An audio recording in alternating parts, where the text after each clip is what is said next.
सर्वांना नमस्कार. स्वागत आहे आपलं तुझी माझी जोडी या यूट्यूब चॅनलवर. कथेला सुरुवात करण्यापूर्वी आपल्या चॅनलला सबस्क्राईब करा, व्हिडिओला शेअर करा आणि बेल आयकॉन दाबा, म्हणजे सगळे अपडेट्स तुम्हाला पोहोचतील. चला तर सुरुवात करूया. गोंधन एपिसोड 9. आता भर दुपारी सरस्वतीनं ते सगळं बघितलं आणि तिला खूप मोठा धक्का बसला होता आणि ती पुन्हा रानात जाऊन बसली, अगदी विषण्ण अवस्थेत.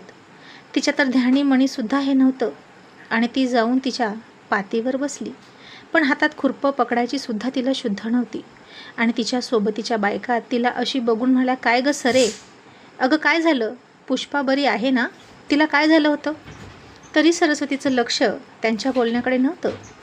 ती काळीच करपून गेल्यासारखी शांत बसली होती आणि तिची जीवलग मैत्रीण म्हणाली, सरू अगं तू जेवलीस का? तू घरी गेली आणि जेवणाची सुट्टी झाली. आम्ही खाल्ली भाकरी, तू खाल्ली का? तू घरून खाऊन येशील म्हणून तुझी वाट नाही बघितली.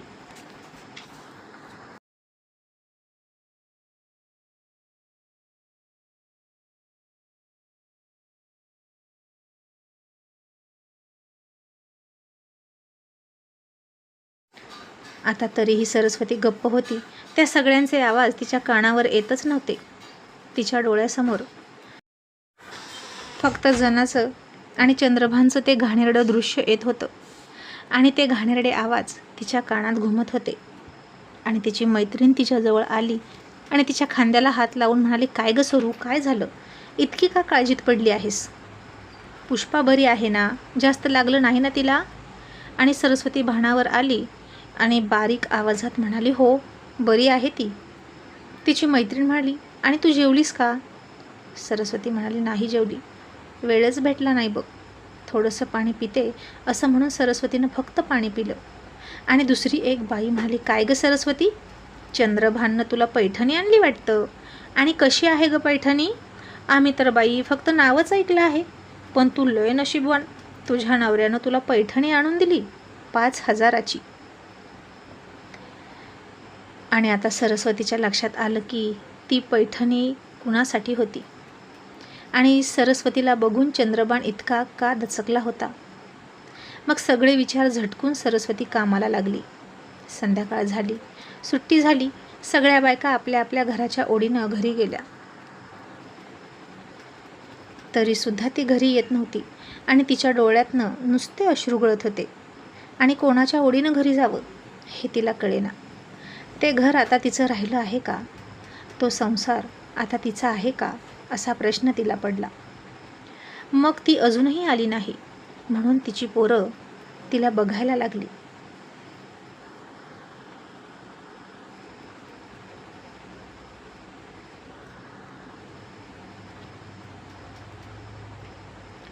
तिची पोरं तिला बघायला गेली तर ती तिथंच बसली होती आणि पोरं म्हणायची, आई घरी चल, आई घरी चल. पण आता ते घर कितीसं तिचं उरलं होतं हेच तिला कळत नव्हतं. घर म्हणजे तिचं मंदिर होतं आणि नवरा म्हणजे देव, असंच ती मानत होती. पण त्या मंदिरातला देवच आता तिचा राहिला नव्हता. तो देव बाटलेला होता. तसा तो आधीपासूनच बाटलेला होता, पण तिला माहीत नव्हतं. तिच्या पाठीमागं तो काय करायचा हे माहीत नव्हतं आणि आता हे तिच्या समोर घडलं होतं आणि त्याचा धक्का मात्र सरस्वतीला बसला होता. पण आता काय करणार? तिच्या लेकरांसाठी तिला घरी यावंच लागत होतं, कारण ती फक्त आता बायको नव्हती त्याची, तर तिच्या वासरांची गाय होती, त्यांची माय होती. आणि ते नातंच तिला घरी खेचून घेऊन आलं.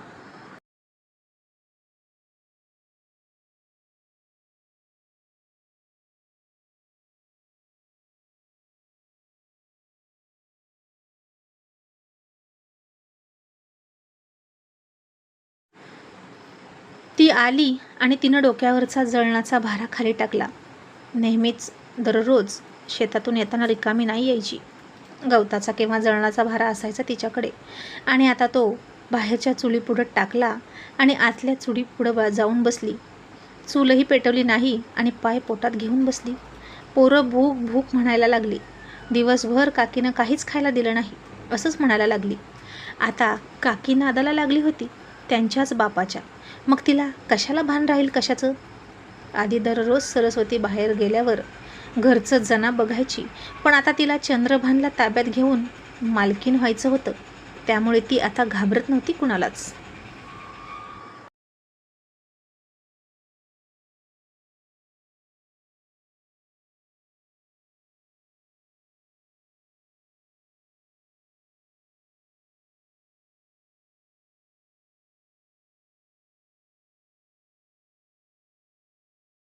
आणि चंद्रभान तर दुपारीच काम झाल्यावर निघून गेला होता. त्या दोघांची ती बनवाबनवी तिच्या लक्षात येत होती. आता जना आली आणि फारच खुश दिसत होती. पिक्चरमधलं गाणंसुद्धा गुणगुणत होती.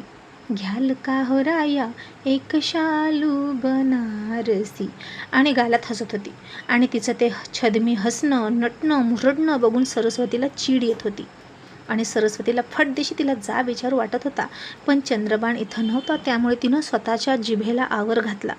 आणि आज सरस्वती गप्प आहे ते बघून जना म्हणाली, ताई काय झालं, तुम्ही अशा का बसलात? तुमच्या आईची तब्येत ठीक आहे ना? सरस्वती म्हणाली, जना अगं मला येऊन 2 दिवस झाले आणि माझ्या आईविषयी तू आज विचारतेस का? तुझं लक्ष कुठे आहे ग? 2 दिवस मी तुला दिसली नाही का? आता हे ऐकलं आणि सरस्वतीचं खोचक बोलणं ऐकून जना गप्प बसली. इतक्यात पुन्हा तिची पोर आली आणि म्हणाली, आई भूक लागली. सरस्वती जनाला म्हणाली, जना तू मुलांना जेवायला का नाही दिलं दिवसभर? अशी काय कामात गुंतली होतीस गं तू?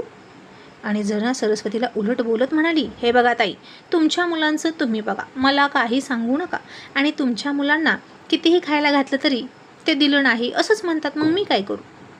आणि सरस्वतीनं तिचं हे उत्तर ऐकलं आणि तिला धक्का नाही बसला. जी बाई स्वतःच्या थोरल्या दिराला स्वतःच्या मुठीत करू शकते ती असं बोलूच शकते. आणि हे ऐकून पुष्पा मात्र म्हणाली, काकी तू आईला असं का बोलतेस ग? आता येऊ दे आमच्या तात्याला, मग तुझं नाव सांगणार. आणि जनासुद्धा लगेच म्हणाली, सांग सांग बघूच तुझे तात्या मला काय करतात. आणि पुन्हा नटमोगरीसारखी सरस्वतीच्या पुढून नाचत नाचत गेली आणि तेच गाणं गुणगुणत होती. मग सरस्वती स्वयंपाक करायला लागली. स्वयंपाक वगैरे झाला, मुलं सासू जेवली. सरस्वतीनं जनाला जेवायला हाक मारली नाही. ती स्वतःसुद्धा जेवली नाही आणि ती तिच्या खोलीत गेली. दरवाजा लावला आणि खूप खूप रडली. कुठे कमी पडली ती चंद्रभानच्या सेवेत हेच तिला कळेना. आणि सगळं काही गमावलेल्या अवस्थेत ती म्हणाली, संपलं, सगळं संपलं, आता उरलं ते फक्त तोकडं नातं. असं म्हणून ती उठली आणि त्यानं आणलेली पैठणी घेतली आणि कात्रीनं तिचे तुकडे तुकडे केले आणि ते होते तसेच ठेवले. आणि सरस्वती आता फक्त चंद्रभान येण्याची वाट बघत होती, पण तो काही येईना. सरस्वती कामात गुंतली होती आणि पुष्पाला सकाळी शाळेत जाण्याची घाई होती. दररोज जना तिच्या वेण्या घालायची, पण आज जनानं तिच्या वेण्या घातल्या नाहीत. तिचं वागणं पूर्ण बदललं होतं.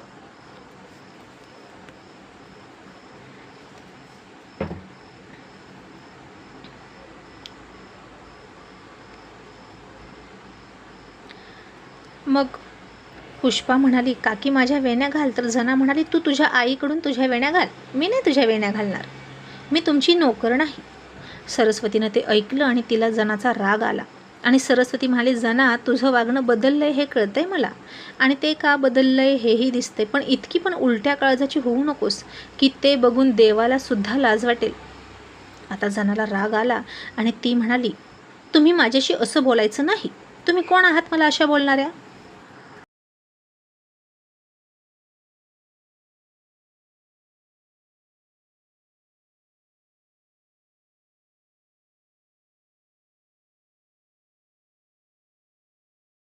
आणि सरस्वती तिला म्हणाली, मी तुला बहिणीप्रमाणे मानलं, माझ्या प्रेमात कुठे कमी पडली ग मी? म्हणून तू माझ्याच घरात राहून माझा संसार उद्ध्वस्त केलास. तुला हे सगळं करायचं होतं तर तू लग्न करायचं, तुझ्या माहेरी तरी जायचं.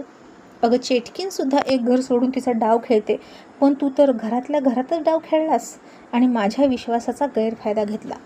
मी इथं नसताना माझं घर आणि माझी मुलं सांभाळायला मी तुला दिली होती, या घराची मालकीण बनायला नव्हतं सांगितलं. तशी जना आता गप्प बसली आणि ती सुद्धा चंद्रभान येण्याची वाट बघत बसली. सरस्वतीला आता कळले हे तिच्या लक्षात आलं.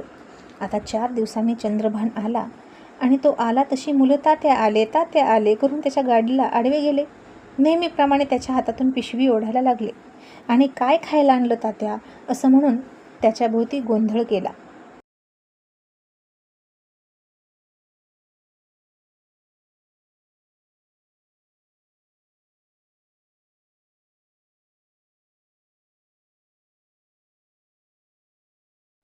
पण चंद्रभानने आता मुलांच्या हातात एक पिशवी दिली आणि दुसरी पिशवीसुद्धा त्याच्या मोठ्या मुलानं त्याच्या हातातून घेतली. तशी त्यानं ती पटकन त्याच्या हातातून हिसकावून घेतली आणि म्हणाला, हे बघा, तुमचा जो काही खाऊ आहे ना तो पुष्पाच्या हातात पिशवी आहे ना त्यामध्ये आहे. या दुसऱ्या पिशवीत तुमचं काहीच नाही. तिला हात लावू नका. तुम्ही ते खा बरं. आणि पोरं खुश होऊन निघून गेली. आणि सरस्वतीनं ते ऐकलं आणि ओळखलं की त्या दुसऱ्या पिशवीत काय असेल. नक्कीच जनासाठी काहीतरी खास असणार.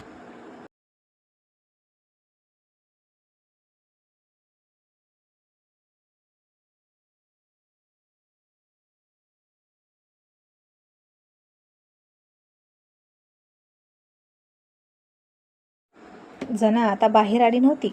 चंद्रभानला काय सांगायचं हे तिनं मनात ठरवलं होतं आणि सरस्वती विरोधात कसं फुगवायचं याचा ती विचार करत होती. मग सरस्वती तिच्या खोलीत गेली. पैठणीचे केलेले सगळे तुकडे तिने उचलले, बाहेर आली आणि तिनं त्याच्यासमोरच त्या पैठणीचे तुकडे खाली फेकले. शेकोटी पेटवली आणि एक एक तुकडा त्या शेकोटीवर टाकत होती. आणि तिनं त्या पैठणीचीच शेकोटी केली आणि त्या जळणाऱ्या पैठणीसोबत सरस्वतीच्या सुखी संसाराच्या सगळ्या आशा, अपेक्षा, आकांक्षासुद्धा जळून राख होत होत्या. आणि सरस्वतीची सगळी स्वप्नंसुद्धा राख होत होती.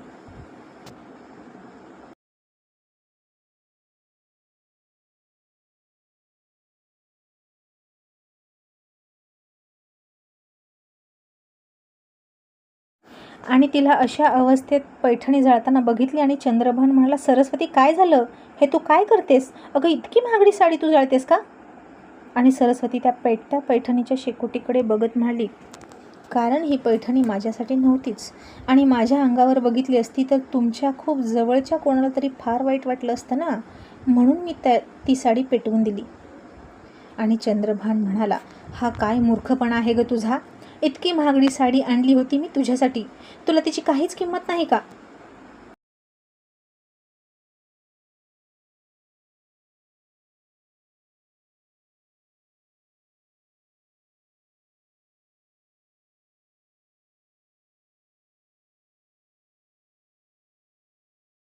आणि सरस्वतीनं त्याच्याकडे खूप रागात बघितलं आणि म्हणाली, मग घ्या तुमच्या मुलांची शपथ आणि सांगा खरंच ही साडी तुम्ही माझ्यासाठी आणली होती.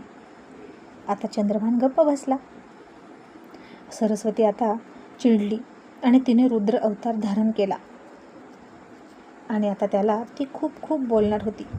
ती त्याला म्हणाली, आता का गप्प बसलात? उत्तर नाही का? पण मी सांगते ना, तुम्ही ही साडी कुणासाठी आणली होती?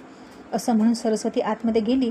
तिनं जनाच्या हाताला पकडलं आणि तिला अंगणामध्ये आणून चंद्रभानच्या समोर उभा केली आणि सरस्वतीनं जनाच्या एक सणसणीत कानाखाली लावून दिली आणि म्हणाली, हिच्यासाठी आणली होती ना ती साडी?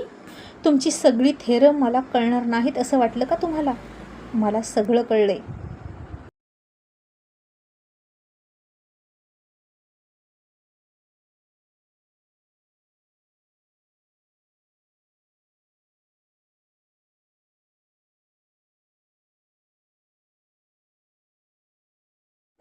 आणि हे ऐकून चंद्रभानला थोडा धक्का बसला. कधी ना कधी सरस्वतीला हे कळणार होतं, पण अशा प्रकारे कळेल आणि इतक्या लवकर हे त्याला वाटलं नव्हतं. आणि तो तिच्यासमोर खाली मान घालून उभा होता आणि जनानं आता सरस्वतीला आणखीनच त्याच्या नजरेतून पाडण्यासाठी आणि त्यानं सरस्वतीपासून दूर जावं, तिचा रागराग करावा, तिच्यावर चिडावं, तिला हाणावं, मारावं म्हणून जना सरस्वतीला म्हणाली, तुम्ही माझ्या कानाखाली दिलीत का? आता मी इथं नाही राहणार आणि मी जिवंतच नाही राहणार असं म्हणून ती रात्रीचीच विहिरीत उडी टाकायला गेली आणि तिनं समोरच असलेल्या विहिरीत उडी टाकलीसुद्धा. आता चंद्रभान घाबरला आणि त्यानं सरस्वतीकडे रागात बघितलं आणि जनाला वाचवण्यासाठी त्यानंसुद्धा विहिरीत उडी घेतली, तेही इतक्या अंधाराची. आणि तिच्यासाठी चंद्रभानचा कासावीस होणारा जीव पाहिला आणि पुन्हा सरस्वतीच्या डोळ्यातून पाणी आलं.